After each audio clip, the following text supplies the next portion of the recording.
Good afternoon, friends. Sucravac O suspension. It composed of two ingredients known as sucralfate and oxidacane. अशा दोन active इन्ग्रेडियंटने हे suspension बनलेलं आहे. Sucralfate is a unique anti ulcerator and oxetacaine is a topical anaesthetic. तर ह्या सस्पेन्शनचे uses काय असतात? It is used to treat peptic ulcer and gastrointestinal ulcer.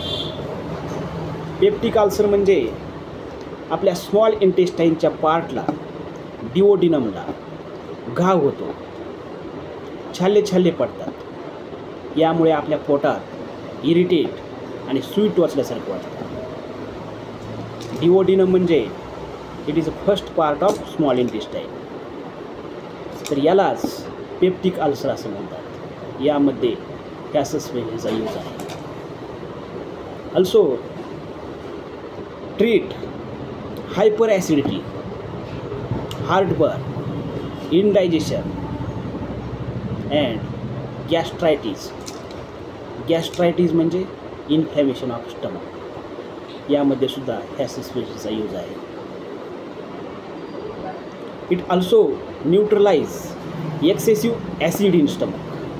आपल्या पोटामध्ये ॲसिड बनत असतं आणि त्या ॲसिडला न्यूट्रलाइज करायचं काम हे सस्पेन्शन करू शकतं.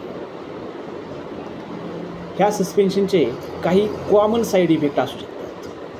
त्यामध्ये नॉसिया, वॉमिटिंग, कॉन्स्टिपिएशन, ऑल्सो डिजिनेस, इन्सोमनिया म्हणजे difficulties in sleeping and allergic reaction असे कॉमन साईड इफेक्ट आहेत.